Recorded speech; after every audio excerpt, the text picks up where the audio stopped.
የኢትዮጵያ ሕዝባዊ አብዮታዊ ፓርቲ ኢህአፓ እየተዘጋጀ የሚቀርብ ፍኖተ ዲሞክራሲ የኢትዮጵያ አንድነት ድምፅ ነው።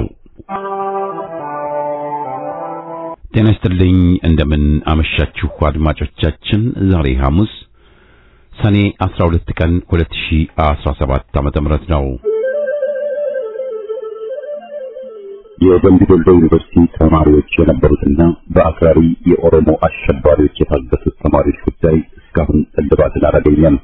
ብዙዎቹ ልጃገረዶች የሆኑት እነዚህ የአማራ ወጣቶች ከታገቱ ሐሙስ ሰኔ 12 ቀን 2091 ቀናት አለፋቸው። የወጣቶቹ ሰቆቃ ያብቃ እንበል። እስከ መቼ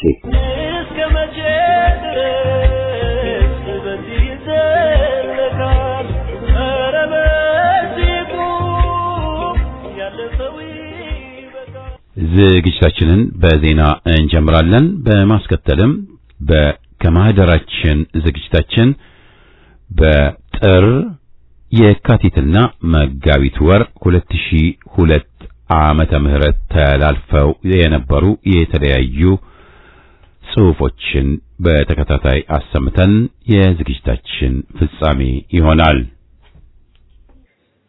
በዘጠነኛ ሳሙኤል አወቀ ክፍለ ጦር አረንዞ ጎንቻ ብርጌድ ከሰሞኑን በሶስት ቦታ አስጨራሽ ውጊያ ሲያደርግ ሰንብቷል። በግንቦት ከተማ ቴክኒካዊ ወታደራዊ ካምፕ ድረስ ዘልቆ በመግባት ከሶማ ብርጌድ ፈለገ ይናጭ ሻለቃ ጋር በመተሳሰር ጥላትን አይቀጡ ቅጣት ቀጥቷል። በዚህ ከፍተኛ ወደ ውጊያ ሽንፈት የተከናነበው የአገዛዙ ወንበር ጠባቂ ስብስብ በዙ 23 እና በሞርተር ንጹሃን ሲደበደብ ቢውልም 14 የጥላት ኃይል ሲደመሰስ 6 ከባድ ቁስለኛ በማድረግ የሰውልና የቁስ ኪሳራ አስተናግደዋል። የአባ ኮስተር ብርጌድ ያልታወቁ ኃይሎች ታሪክ የቀድሞ የቢቸና ከተማ ሚሊሻ ጽሕፈት ኃላፊ ተይዟል። በአገዛዝ ስርዓት የቢቸና ከተማ መዘጋጃ ቤት የሥራ ሂደት አስተባባሪ ህዝብን ሲጨፈልቅና ሲጨፈጭፍ የነበረ በፋኖዎች ቁጥጥር ስር ውሎ ዳንግላ ወረዳ ጌሳ ከተማ የነበረው የጥላት ጦር ተበተነ። በጎጃም ቀጠና ጥምር ጦር ዳንግላ ከተማ ላይ በሰራው አስደናቂ ኦፕሬሽን የተደናገጠው የጥላት ጦር ከአመራሮቹ ጋር ባለመግባባት ልታስገድሉን ነው በማለት እርስ በርሱ የተታኮሰ ጊሳን ከተማን በመልቀቅ ተበታትኖ ወደ ቻግኒ ከተማና ወደ ጽርጊ ቦታ ተበትኗል። ከፍተኛ ኪሳራ የደረሰበት የዳንግላ ከተማ የብልጽግና ቡድን የከተማውን ወጣት እየደበደበና በገፍ እያሰረ መሆኑንም ደርሰንበታል። የጎጃም አገው ምድር ክፍለ ጦር ቢትወደድ መንገሻ ጀምሬ ብርጌድ አስቸኳይ ጥሪ አስተላለፈ። የኛ ትውልድ ሳያሸንፍ በፍጹም ወደ ኋላ ላይል ተማምሎና ትምክህቱን በፈጣሪው አድርጎ በየቀኑ ብቻ ሳይሆን በየሰዓታቱ ልዩነት የሚገርም የትግል እድገት በሚታይበት የአማራ አዲሱ ትውልድ አዲስ አብዮት ላይ አኩሪ ድሎችን እየተቀናጀ ወደፊት ብቻ እየተጓዘ ይገኛል። ብርጌዳችን ቢትወደድ መንገሻ ጀምሬ በ8 ክላሾች ተመስርቶ ዛሬ ትላልቅና ጀግና ዘመናዊ የተባሉ የቡድን መሳሪያዎችን ታጥቆ በየትኛውም ቁመና ለሚመጣ የጥላት ኃይል ዝግጁ ሆኖ ይገኛል። በቅርቡ አጠቃላይ የጥላት ምሰሳ የማጥቃት ስራ ለመስራት በክረምቱ የኛ ነው መንፈስ ተዘጋጅተናል። ስለዚህ በአድማ ብተና ሚሊሻ፣ ፖሊስና ሰላም አስከባሪዎች ብልጽግና የተባለውን ሁለበል ስርዓት አማራን ከአማራ አጨራርሶ ዙፋን ማጽናት መንበሩን ሲያደላድል እናንተ እንደ አማራ ልዩ ኃይል ለማፍረስ እንደተዘጋጀ እናውቃለን። ስለዚህ ለዚህ ስርዓት አጉል መስዋዕትነት አትክፈሉ። ለዚህም አማራ ጥሪ እናደርግላችኋለን። ወደ ፋኖ ለምትቀላቀሉ ሁሉ የመሳሪያችሁ ዋጋ ይከፈላችኋል። መሳሪያውን ይዞ ቤቱ መቀመጥ የፈለገ እንደፈለገ ማድረግ ይችላል። ብርጌዳችንን መቀላቀል የፈለገ መሳሪያውን ሽጦ ብርጌዱ ሌላ መሳሪያ አስታጥቆት መቀላቀል ይችላል። መሳሪያውን ይዞ ወደ ሌላ ቦታ መሄድ የፈለገ ከነ መሳሪያው ወደ ትውልድ ቦታው እንሸኘዋለን። እስካሁን ካገዛዙ ጋር ሆኖ በህዝባችንም በተቋማችንም ላደረሰው በደል ፍጹም ይቅርታ ይደረግለታል። ይህ ለአጭር ጊዜ ብቻ የሚቆይ እድል ስለሆነ በአስቸኳይ ተጠቀሙበት። አማራ በአንድነት ወደ ድል ማሞ ይገስግስ የሚል መልእክት ተላልፈዋል። አክለውም ለምልስ የሰራዊት አባላት በተለይ የቡድን መሳሪያ ተኳሾቹ 3 ሞርተር፣ ዲሽቃ፣ ሹተር፣ ብሬን እና ላውንቸር ተኳሾች ጊዜው አሁን በብዙ የምታስፈልጉን ሰዓት ስለሆነ ወደ ብርጌድ ማዘያችን እየመጣችሁ ተመዘገቡ ዘንድ ጥሪያችንን እናስተላልፋለን ብለዋል። ለመላው ሕዝባችን በሙሉ ልባችሁ የደገፋችሁትን ትግል አሁን ወደ ድል ጎዳና እየገሰገሰ ስለሚገኝ የተለመደን ድጋፋችሁንና አለኝታችሁን አጠናክራችሁ እንድትቀጥሉ የሚል ጠቅለል ያለ አማራዊ ጥሪ ተደርጓል። በአማራና በኦሮሞ በሚካሄዱ ጦርነቶች የቆሰሉ ሰዎችን ለማከም የባለሙያ የመድኃኒት እጥረት ማጋጠሙ ተገለጸ። ዓለም አቀፉ የቀይ መስቀል ኮሚቴ ተብዬው ዛሬ ይፋ ባደረገው ሪፖርት በአማራና በኦሮሞ ባለው ግጭት በርካቶች መቁሰላቸውን አስረድተዋል። በጥይትና በሌሎች መሳሪያዎች ከባድ ጉዳት ያጋጠማቸውን እነዚህ ዜጎችን ለማከም የቀዶ ጥገና ስፔሻሊስቶችና የመድኃኒት አቅርቦት ከፍተኛ በመኖሩ የበርካቶች ሕይወት አደጋ ላይ መውደቁን አስረድተዋል። ይህንን ችግር ለመቅረፍ በሁሉም አካባቢ ለሚገኙ የጤና ባለሙያዎች በጦርነት የቆሰሉ ሰዎችን ቀዶ ጥገና ማድረግ የሚቻልበትን ስልጠና ለመስጠት ቢባልም የጤና ባለሙያዎቹ ያለ ደሞዝ መስራት ስለማይችሉና አገዛዙም የጤና ባለሙያዎችን ጥያቄ ስላልመለሰላቸው በቅጡ ማስኬድ እንዳልተቻለ ጥቆማዎች ወጥተዋል። ባለሙያዎች የሰለጠኑ ሲሆኑ በሁለተኛው ዙር ደግሞ ከደባርቅ፣ ፍኖተ ሰላም፣ ወልዲያ ዩኒቨርሲቲ የመጡ ባለሙያዎች ስልጠናውን ይከታተላሉ የሚል ሪፖርት ቢያቀርብም ቀይ መስቀሉ አገዛዙ ግን ለዚህ ቦታ እንደሌለውና ቸላ ማለቱን ይልቁንም በሕክምና ባለሙያና በመድኃኒት እጥረት ከሁሉም አካባቢዎች የሟቾች ቁጥር በየቀኑ እያሻቀበ እንደሆነም ተገልጿል። ባለሀብቱና የመሬት ባለቤቱን ከርስቱ የመንቀል ተግባር የምትፈጽሙ ባንኮች በአስቸኳይ ከድርጊታችሁ ተቆጠቡ የሚል ትዕዛዝ ተሰጠ።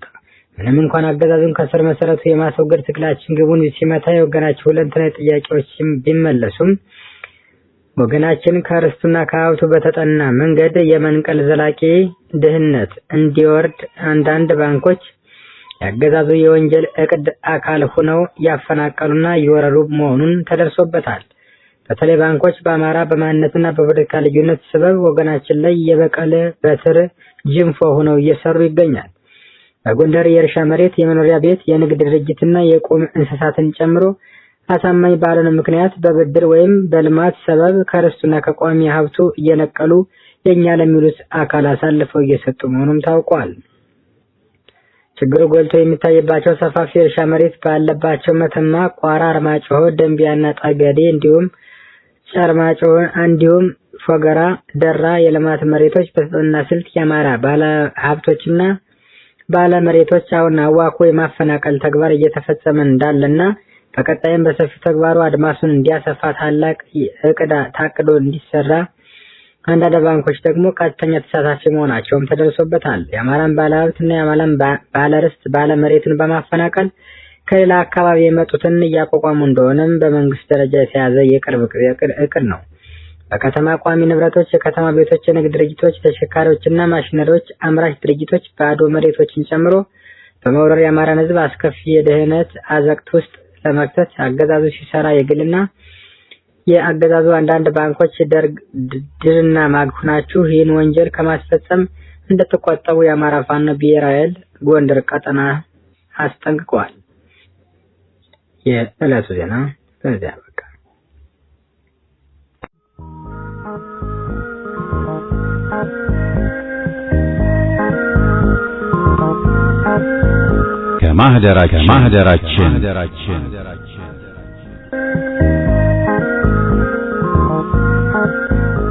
ከማህደራችን ዘወትር ሐሙስ የሚቀርብ ከዓመታት በፊት በፍኖተ ዴሞክራሲ ቀርበው የነበሩ ሐተታዎችን፣ ትችቶችንና ጥናታዊ ጽሑፎችን ምን ብለን እንደነበር ለማስታወስ የሚቀርብ ዝግጅት ነው።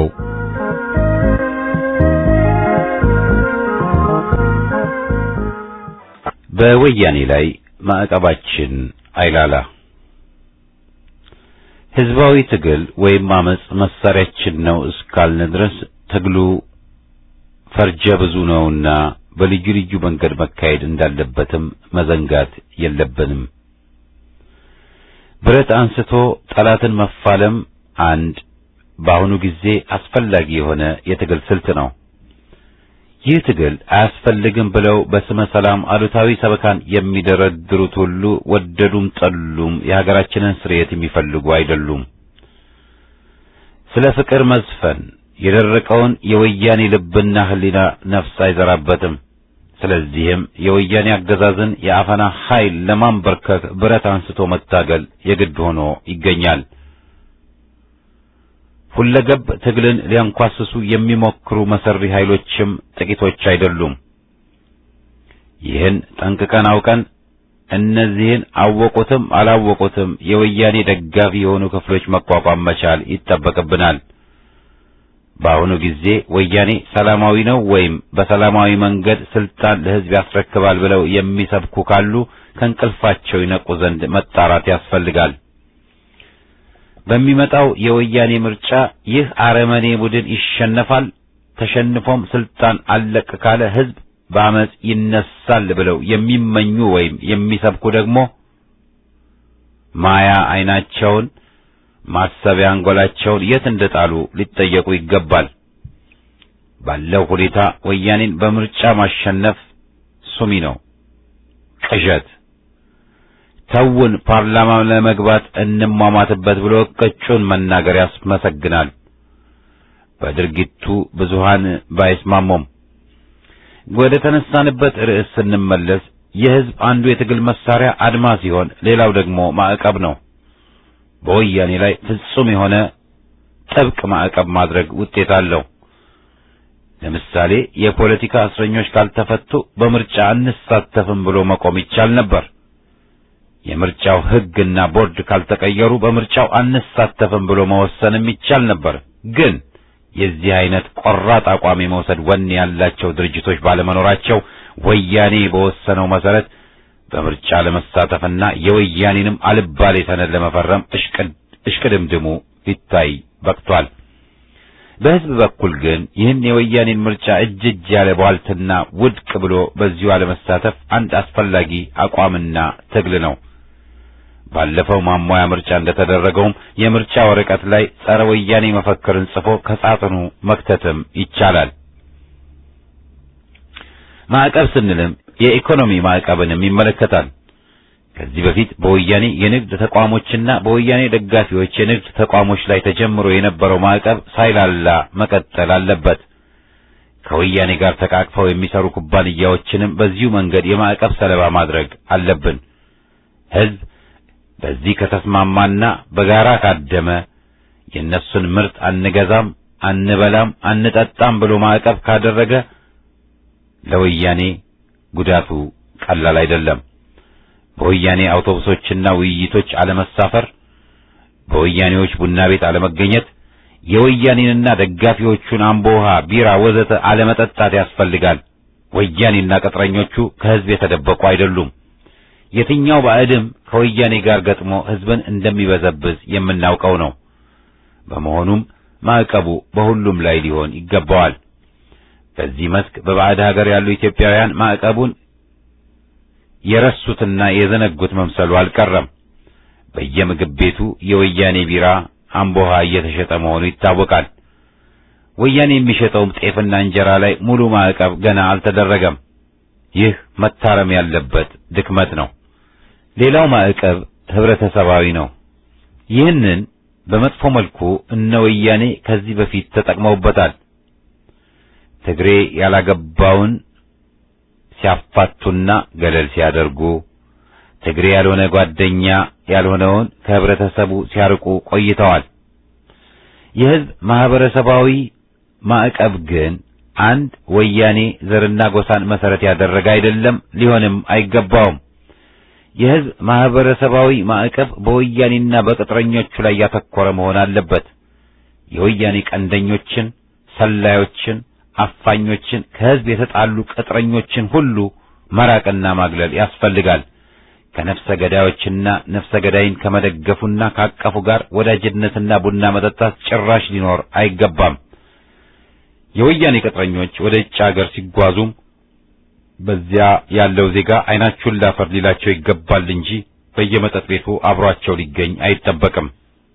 ይህ ማዕቀብ ብዙ መስዋዕትነትን የሚጠይቅ አይደለም፣ ግን ጸረ ህዝቦችና ከሃዲዎች ከህዝብ ጎራ እንዲርቁ እንዲገለሉና እንዲነጠሉ አድርጎ ይቀጣቸዋልና ፍቱን እርምጃ ነው።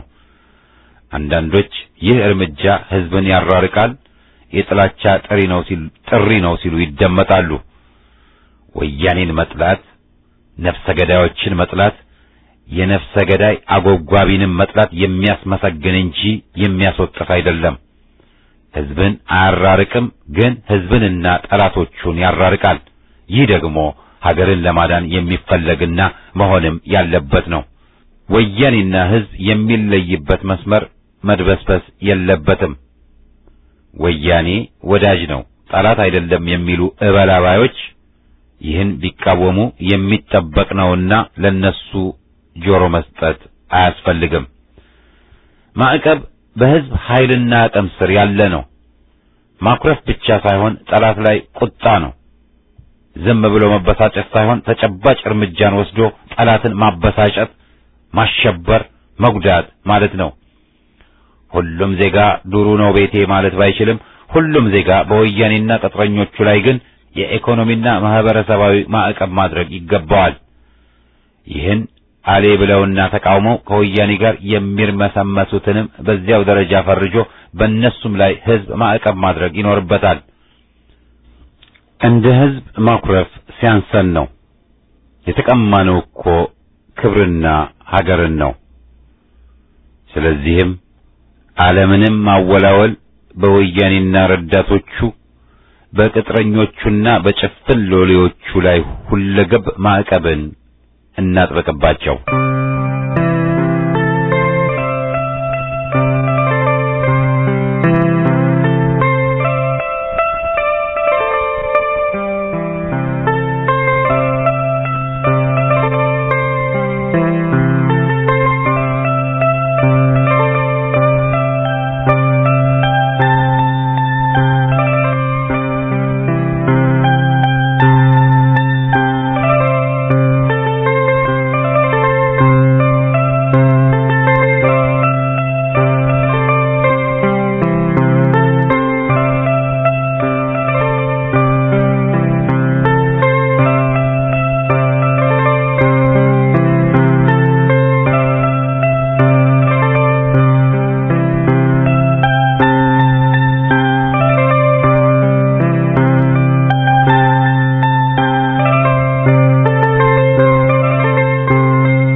የኢትዮጵያ ሕዝብ ያሸንፋል። ጨቋኝ ገዢዎችና ጫፋሪዎቻቸው ሁሉ ሕዝብን ይንቃሉ። ስልጣን ያሰክራቸውና በሰረቁት ገንዘብ ባላቸው ጦር ተኩራርተው ዘላለማዊ ዕድሜ ያላቸው ይመስላቸዋል። የሕዝብ ሰቆቃ መሳለቂያቸው ይሆናል። በእንባውና በመከራው የሚሰማቸው ሐዘን የለም፣ ደስታ እንጂ። ሕዝብን የሚንቁት በሕዝብ ኃያልነትና አሸናፊነት እምነት በማጣታቸው ብቻ ሳይሆን የሕዝብ አርምሞና ዝምታ ወይም ጊዜያዊ ሽንፈት የሁሌ እየመሰላቸው ነው።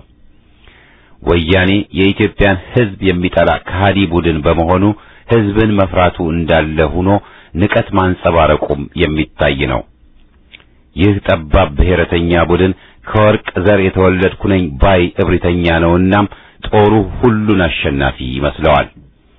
ጦርነት መስራት የሚችል ጀግና መሆን የሚችል እሱ ብቻ የሆነ ይመስለዋል። ሕዝብ ኃይል የለውም፣ ምሁሩም በሆዱና በጥቅሙ ይገዛል ብሎ ያምናል። ለዚህ ድምዳሜ ያደረሰው ደግሞ ለሕዝብ መቆም ይገባው የነበረው ምሁር ነጋ ጠባ ሲንበረከክና ለጥቅሙ ሲሸነፍ በማየቱም ነው። መሬት ለመመራት፣ ቤት ለመግዛት፣ ገንዘብ ለመስራት ወዘተ እያሉ ከባዕድ ሀገር የሚመለሱትን ማየቱ ይበቃል። ተቃዋሚ ነን ብለው ውለው ሳያድሩ ደግሞ በተቃዋሚ ላይ የሚቆሙና ሻጥር የሚሰሩ ወይም የወያኔ ቅጥረኛ የሚሆኑትም ሌላ ምሳሌ ናቸው። ሌሎች ደግሞ ለሆድ የባዕር ቱጃር ሎሌ በመሆን ራሳቸውንም ሆነ ወገንና ሀገርን ሲያዋርዱ ታዝበናል። ሁሉም አስገምተውናል። ለግብዙ ወያኔም የልብ ልብ ሰጥተውታል። የኢትዮጵያ ሕዝብ ጨዋ ሕዝብ ለመሆኑ ምስክር መጥራት ባያስፈልግም ጨዋነት ትርጉሙ ያልገባቸው ዋልጌዎች ራሱን ለጭቆና ሰለባ ያደርግና መከራን በዝምታ ሊቀበል የተዘጋጀ መስሎ ቢታያቸው አያስደንቅም። እነሱ ሲዘባነኑ ብልግና ሊባል በሚችል ምንቾት ሲንፈላሰሱ ልጆቻቸውን ሲያቆላምጡ ድሃው የሚበላው የሚቀምሰው አሮበት ልጆቹ መንገድ አዳሪ ሆነው እየተሰቃዩበት ወይም በየመንደሩ ተቆማጥረውና ቆስምነው እያለቁበት እሱም በአንድ አገር ኖርን ሲሉ ሲታይ ህሊና ቢሶቹ ወያኔዎችና ጭፍሮቻቸው ራሳቸውን ስዩመ ስልጣን ህዝብን ደግሞ ሲወለድ ለመከራ አድርገው ቢያስቡ የሚጠበቅ ነው። ለጨቋኝም ለተበዳይም አንድ ሀገር ልትኖር አለመቻሏን ህዝብ ባመረረ ትግል እስኪያሳያቸው ድረስ በዚህ ብዥታቸው ታጥነውና በህዝብ ላይ ተገብዘው መቀጠላቸው የሚጠበቅም ይሆናል። የሀገር ምሁር ተብየውም ታሪካዊ የዜጋ ግዴታውን ክዶና ለራሱ የግል ከርስና ጥቅም በማደር ለወያኔ እስከሰገደ ድረስም የወያኔ ጠባቦች ሁሉም በሆዱ ይገዛል ብለው ቢንቁና አላፊ አግዳሚው ዳዊት ዮሐንስ፣ እንድሪያስ፣ አዲሱ ለገሰ ክህደቱና በየነ ይሆናል ብለው መጠበቃቸው የሚቀጥል ይሆናል። ከእድሜ ቀንሶ ለሳቸው ይቀጥልልኝ ባዮች በሀገር ክብር ላይ የሚቀልደውን ባለሀብት ጌታዬ ማለቱን የሚያስቀድሙ እስከ በዙ ድረስም ሌላ ሁኔታ አይከሰትም። ህዝብ ራሱንም ሀገሩንም የማስከበር ግዴታ አለበትና እንደ እሪያ በታሪክ ጭቃ ገብቶ ሊጨቀይ፣ ሊቆሽሽ፣ ሊዋረድ አይገባውም። ዝምታ ለበግም አልበጃት በተባለው መሰረት ህዝብ መጮህ፣ ማመጽ አለበት። ከነጎድጓድ በባሰ እምቢታውን ማሰማት። በበኩላችን በኢትዮጵያ ህዝብ አሸናፊነት ላይ ያለን እምነት ጽኑ ነውና ዛሬ ካልሆነ ነገ ህዝብ ተነስቶ በጨቋኞቹ ላይ ተገቢውን እርምጃ ለመውሰዱ እርግጠኞች ነን። በህዝብ ላይ የቀለዱ ነገስታትና አምባገነኖች ቀናቸው ሲደርስ ሁሉም ከህዝብ ፍርድ አላመለጡም። መንግስቱ ወደ ሐራሬ ፈረጠጠና ለገሰም ያመልጣል ማለት አይደለም። መንግስቱ ቢሮጥም አብረውት ሲያርዱንና ሲመትሩን የነበሩት ሁሉ አላመለጡም። አያሌ ቀይ ሽብር ወንጀለኞች ሐሰን አሊዎች ፈርጥጠው በአሜሪካና በአውሮፓ ስደት ሊበቁ ቢችሉም እነዚህም ሆኑ መሰሎቻቸው ነገ የሚደርስባቸውን የሚያውቀው ህዝብ ብቻ ነው። ባጭሩ ፍትህ ተዘገይ የተሆነ እንደው እንጂ ሂሳብ መወራረዱ የማይቀር ነው። ህዝብ ጠባሳውን ሊያክም ሲነሳ፣ እንባውን ሊያብስ ሲጀምር ፍትህን ይጠይቃልናም ንስሐ ያልገባው ሁሉ ህዝብን ይቅር በለኝ ያላለው ሁሉ ቅጣቱን መቀበል መገደዱ የግድ ይሆናል። ያኔ ዋይ ዋይ ቢሉ ሰሚ ጆሮ አይኖርም፣ ጊዜው አልፏልና። ህዝብ መንገድ ስለወደቀና ስለተኮሳመነ አይኑ ጆሮ የጠፋ እየመሰላቸው በመከራው ላይ ፎቅና ቪላ የሚገነቡበት እና የሚነግዱት ሁሉ ከጸረ ህዝቦቹ ጋር አብረው አስረሽ ምችው የተያያዙት ሁሉ ስማቸውና ማንነታቸው በህዝብ አእምሮ ተቀርጿልና ነገ ምድር ቀውጢ ስትሆንና የተገፉና የተበደሉ አለና ሲሉ መጣንባችሁ ሲሉ መደበቂያ ሳይሆን መቀበሪያ ጉድጓድ መግባታቸው አይቀርም። ይህ ማስፈራሪያ ብቻ ሳይሆን ማስጠንቀቂያ መሆኑን መረዳት ዛሬ ካቃታቸው ደግሞ በራሳቸው ላይ መፍረዳቸውን ሳያውቁት ለእሳት ይዳረጋሉ ማለት ነው። የኢትዮጵያ ህዝብ ጨዋ ነው፣ ግን ጨዋነቱ ከሰብዕናውን ማክበር ጋር የተያያዘ ነው። ጨዋነቱ ጭቆናን መሸከሚያ ትከሻን በማዳበሩ ላይ አይደለም። ጨዋነቱ ሀገርንና ወገንን የሚበድሉ ኃይሎችን በዝምታ ሊችል በመነሳቱ ሊሆን አይችልም። ጨዋነቱ ነው ለአመጽ የሚገፋፋው። ሀገሩ ስትዋረድ ማየት ያቅተዋልና ሀገሩን ለማስከበር ይነሳል። መብት አልባ ሆኖ እየተረገጠ መኖርን አይፈልግምና ያምጻል። አመጽ ነው የጨዋነቱ ምልክት። እብሪተኛ የውጭ ወራሪዎችን በየጊዜው እያሳፈረ የመለሰውና ራሱንም ሀገሩንም ለማስከበር መስዋዕትነትን የከፈለው ለዚህ ነው። ባዕዳን ኃያል ናቸው ብሎ ሲንበረከክ ታሪክ አልመዘገበውም። ይህን ታሪክ ሊሰርዙ የተነሱ ዛሬ ጥቂቶች አይደሉም። በድህነቱ ተጠቅመው ሰብዕናውንም ሊገፉት ተነስተዋል። ለአሜሪካ የሰገዱና ለአሜሪካ እንጸልይለት የሚሉ ለአገር ገዳዮች መጎንበስን የሚሰብኩ የወጣቱን ትውልድ የትግል መንፈስ የሚሰልቡ ስሬታችንን ለባዕድ በጎ ፈቃድ እንተወው የሚሉ አዋቂ ነን ባዮች ፈልተዋል። የሚበላው አጥቶ ይኮራል ብለው በሕዝባችን ላይ ይሳለቃሉ። አገሪቷ ኋላ ቀር ናት ብለውም ታሪኩ 300 ዓመት ላልሞላው ትገዛ ይላሉ። ዛሬ ሁሉ በርካሽ ሎተሪ ራሱን አዋርዶ ወደ ስደት ያቅናም ባይ ናቸው። ይሄ ራስንም አገርንም የማዋረዱና የማቃለሉ ዘመቻ በትግል ካልተገታም ሀገር ተከላካይ ትውልድ አልባ ሆና በአስከፊ ደረጃ ለጥቃት መጋለጧ የማይታለፍ ይሆናል። ለዚህም ነው የሀገር ማዳኑ ትግሉ በቅድሚያ በአገርና በወገን መተማመንን፣ በጀግኖቻችን ታሪክ መኩራትን፣ በኢትዮጵያ ሕዝብ አሸናፊነት ማመንን ማስቀደም የሚገባው። ይህም የራሱን ዘመቻ ጠያቂ ነው። ከሁሉም በላይ ግን ሕዝብ ራሱንም ሀገሩንም ለማስከበር መነሳት አለበት። ንቀት የሞላቸው ወያኔዎች ሕዝብን እንዲረዱ መደረግ አለባቸው። ሕዝብን ንቀው ከወያኔ ሊያድሩ ያሰፈሰፉ አድርባዮች ሕዝብ ይጨርሰናል ብለው እንዲፈሩ መደረግ አለባቸው። ሕዝቡ ጭቆናውን መቃብርም ይሞቃል ብሎ ተላብሶታል ለሚሉ ባዕዳንም፣ በአገራችን መሬት ሊጨፍሩ የተሰባሰቡ ባዕዳንም ሕዝብ ይፈጃል ብለው እንዲፈረጥጡ መደረግ አለበት። የሶማሌ ሕዝብ ሊወረው የመጣውን የአሜሪካ ጦር ያባረረው ቆልቶና አይቀጡ ቅጣት ቀጥቶ ነው። የተጀነኑ አምባገነኖች ለሽንፈት የተዳረጉትም ሕዝብ በትግል ሲጠብሳቸው ነው። ሕዝብ በራሱ አሸናፊነት ላይ እምነት ጥሎ በትግል ሂደትና ግለት ጨቋኙን ሁሉ ሊጠብስና ሊቆላ ከተነሳ ባለድል ይሆናል። ክላሽን ቢጠፋ በፋሽኮ ጠርሙስ ነዳጅ ከቶ ማቃጠልና ማጋየት ይቻላል። አዳጊ ልጅ ከትቢያ ወያኔ ከፊላ የሚለው ያብቃ ብሎ ኃይልና ሀብት አለኝ ብሎ የተዘባነነውን ማስጨነቅና ማራወጥ ይገባል። ለዚህም መንገዱ ብዙ ነው።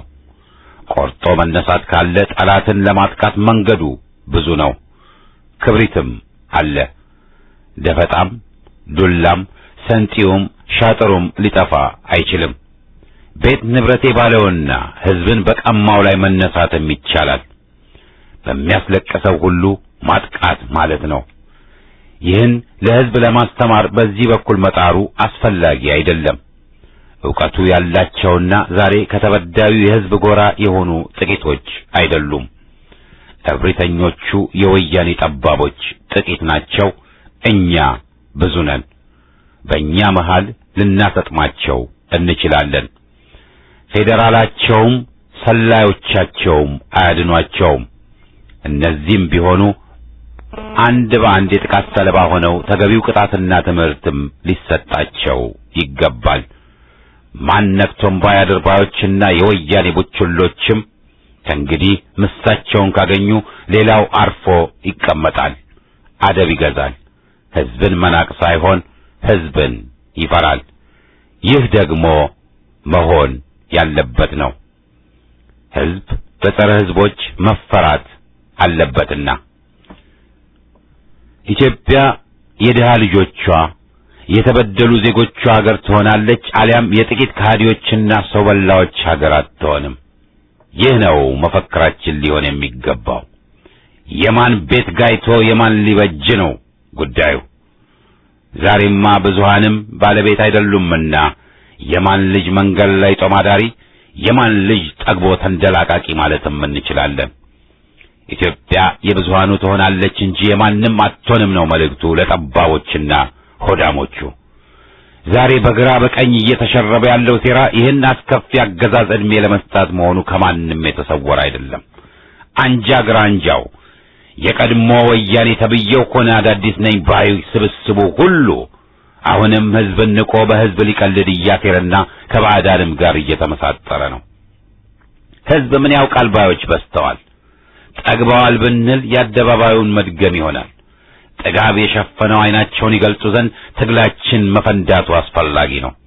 ወያኔም ሆነ ጭፍሮቹ የፈሪ መሆናቸው የተረጋገጠ ነውና በተለይም ቁንጮ ነኝ ባይ ለገሰ ዜናዊ የቡከን ምሳሌነቱ የታወቀ ነውና የሕዝብ ቁጣ ሲፈነዳ፣ ትግሉ ሲፋፋም ነፍስ ያውጪኝ መመሪያቸው መሆኑ የማይቀር ነው።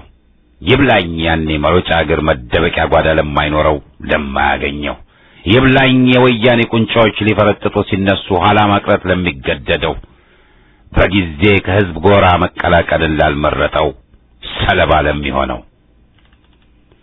ከዚያች ቀን መድረሳችን የማይቀር ነውና የወያኔ አገዛዝ ሊንኮታኮት ተቃርቧልና ለትግል መዘጋጀትና መነሳት አስፈላጊ ነው። ከወያኔ አገዛዝ እርቆ ሰላም የሚሰብኩ ሀሳዊ መሲዎችን ከወዲሁ ማጋለጥና ከህዝብ ጎራ መነጠል ያስፈልጋል። ነብር ፍየልን፣ ጅብ አህያን መብያ ጥርሳቸውን አስነቀሉ ወይም የወያኔ አገዛዝ ለህዝብ ድምፅ ሊገዛ ተዘጋጅቷል ብለው እጅ መስጠትን የሚሰብኩትን አምሮ መታገል ያሻል። ሳይቀስሱ ገዛች ሆነው ብረት ማንሳትን ገዝተናል የሚሉትን ብረት አንስቶ ከውድቀት አዘቅት መጣል ተገቢ ነው። ሰላምና መብታችን ከብረት አፈሙዝ የሚሰርጹበት ጊዜ ደርሶልናልና ሰላም ሰላም እያሉ ለእርድ የሚያመቻቹንን ወዳጅ ማለቱን ማብቃት አለበት። ጎራ ይለይ፣ ከበሮ ይጎሰም፣ ፈሪ ተለይ፣ እምቢልታ ይነፋ። ህዝብ ባመረረ ትግል ራሱን ያስከብር። ባለን አቅም ሁሉ በወያኔ አገዛዝ ላይ እንነሳ። አድርባይ ቅስሙ ይሰበራል። ወያኔና ባንዳ በደሙ ይሾቃልን። በትግል አጅበን እንዘምርባቸው። እስከ መቼስ የኢትዮጵያ ህዝብ በታሪክ አተላዎች ይናቃል? ተነስ ጎበዝ ሁሉ፣ ሀገር ዳዋ ሳትለብስ የተባለውን አንዘንጋ። ሌሊቱ ሊነጋ ደርሷልና ለድል ጉዞ እንነሳ። የኢትዮጵያ ህዝብ አሸናፊ ነው።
አድማጮቻችን በማስከተል ከፍኖተ ዲሞክራሲ ዝግጅት ክፍል የቀረበውን ጽሑፍ እናሰማለን።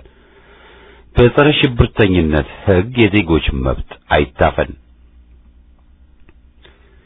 የመለስ አገዛዝ በሚያራምደው የፖለቲካ አቋም በሚከተለው ጎጠኛ ፖሊሲ በፖለቲካው መስክ የበላይነትና አሸናፊነትን ለመጎናጸፍ መተማመኛ ይሆኑኛል ያላቸውን ሕጎች አውጥቶ ተግባራዊ ካደረጋቸው መካከል የጸረ ሽብርተኝነት ሕግ አንዱ ነው።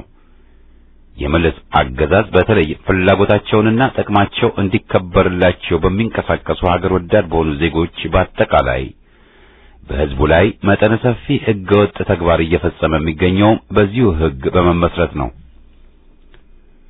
በኢትዮጵያ ሕዝብ ላይ የመጣ መቅሰፍት በመሆኑ የመለስ አገዛዝ በሕዝቡ በከፍተኛ ደረጃ የተጠላ ነው። ለዚህም ነው የምርጫ ቀልዱ መገባደጃ እየተቃረበ በሄደ ቁጥር የማሸነፉ ጉዳይ እያጠራጠረው በመሆኑ የመጨቆኛ መሳሪያውን እያጠናከረ የሚገኘው። ይህ ጸረ ሕዝብ የሆነ ተግባሩ ደግሞ በሕዝብ በተባበረና የጸና ትግል እንዲገታ ካልተደረገ ቀጣይ መሆኑ የማይታበል ነው። በጸረ ሽብርተኝነት ሕግ ውስጥ ያሰፈራቸው አንቀጾቹ እንዳሻው እንዲተረጉማቸው የተዘጋጁ በመሆናቸው ሕገ መንግስቴ ብሎ በሚመጻደቅበት ሰነድ እንኳን ተካተዋል የሚላቸውን የዜጎች መብት በመጠቀም ተቃውሞ በማሰማትና በሽብር መካከል ያሉትን መሰረታዊ ልዩነቶች አደብዝዞ ለመጠቀም እየተገለገለበት ይገኛል። በዚህም የተነሳ ሕጉ በእርግጥም ሽብርን ሳይሆን ሀገር ወዳድ የሆኑ ያገዛዙን ተቃዋሚዎች በማጥፋት በእሱ አነጋገር በማምከን ላይ ያነጣጠረ ለመለስ አገዛዝ የስልጣን ዕድሜ ማራዘሚያና ሕዝብን ለመጨቆኛ መጠቀሚያ ሆኖ ፀሐይ የሞቀው ሁኔታ ነው።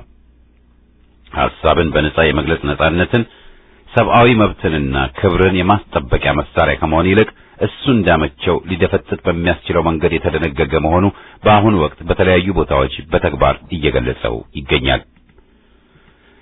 ለምሳሌ በፈረንጆቹ አቆጣጠር በኖቬምበር 2009 ዓ.ም በሺዎች የሚቆጠሩ ቡሌ ሆራ የመጀመሪያ ሁለተኛ ደረጃ ትምህርት ቤት ተማሪዎች ከሻኪሶና አካባቢው ነዋሪዎች ጋር በመሆን በአካባቢው ያለው የወርቅ ማዕድን ቅጥ ያጣ ብዝበዛና በተለይም ደግሞ በሼህ አላሙዲ ግላዊ ንብረትነት የሚታወቀው ሚድሮክ ካምፓኒ በአካባቢው የአየርና በተለይም በደንቢ ወንዝ ላይ እያደረሱ ያሉት ብክለቶችን በተመለከተ የተቃውሞ ሰልፍ ማድረጋቸው የሚታወስ ነው።